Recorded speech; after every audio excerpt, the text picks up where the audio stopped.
first is a long-awaited return from filmmaker Todd Fields, who I forgot was Valentine, the piano player from Eyes Wide Shut.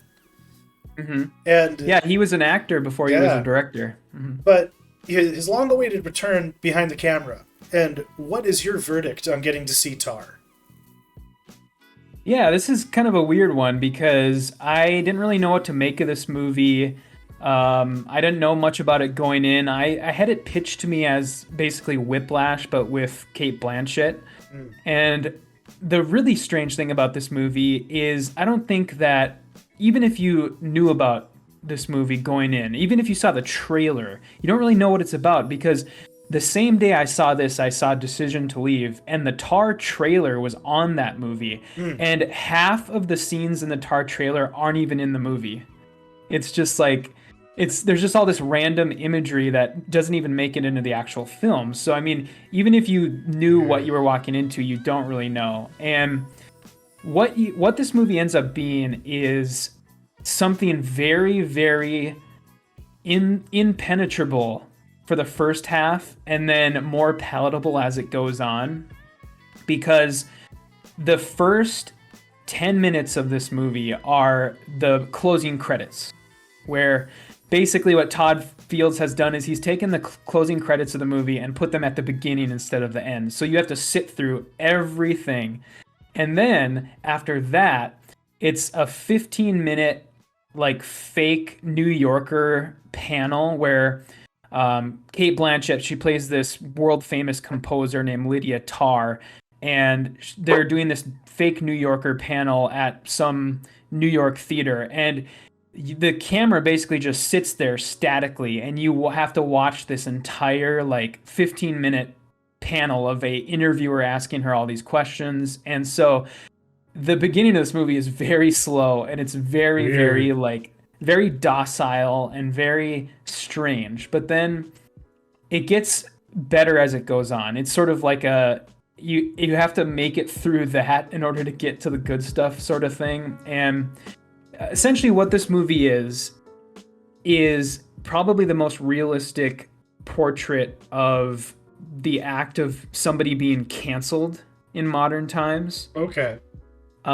Because that's essentially what happens. I won't say why it happens, but essentially Lydia Tarr is this, self-centered, like egomaniac conductor for the Berlin Philharmonic Orchestra, and she's gotten to where she is in life by basically not letting her past catch up with her, and her past is sort of finally catching up with her now. Okay. And one of those stories, kind of like got like National Treasure. I think that was like a mini series that explored this too. But okay. Yeah.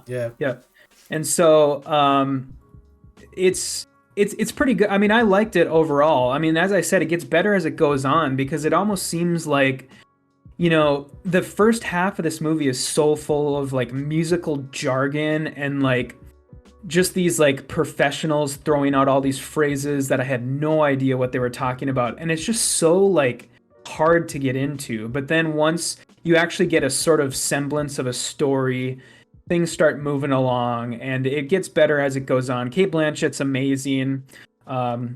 She's getting a lot of Oscar buzz for this movie, and I think it's pretty certain that she probably will get Best Actress for this. And yeah, like who else has 3? Is that just Meryl? Yeah, I don't know. Meryl, maybe. I don't know. Winslet. Does Winslet have a bunch at this point? She definitely has a couple, at least. Yeah. So I think it'll probably happen. But yeah, otherwise, a pretty good movie overall. I don't know if it was quite the like prestige, like mic drop movie that I thought it was going to be, but it was pretty good. And the ending is amazing. Oh my God. The ending is like, it's funny because I won't spoil it, but what I will say is that in order to fully understand how this movie ends, you need to have somewhat of a grasp on video games. Really? Yeah, on video games. Like popular video games sort of in the modern day. Like you need to have at least a idea of of sort of what popular video games are. What are the popular ones? Because otherwise, you're really not going to understand the end of this movie. What and the heck? yeah, that's why it's very strange. It's a really, really great ending, though, because it kind of has to do with where she ends up in life. Okay. And sort of that's kind of where I'll leave it. But it was kind of a pleasant surprise because I was like, hey, I kind of understand this ending in a way that like the 60-year-old man sitting in front of me probably doesn't. So, but yeah, that's kind of where I'll leave it. Pretty good overall. Okay, I just spoiled it for myself because I wanted to know what the heck you were talking about. Okay. That is very fascinating. Okay, right on. Well, I need to watch this.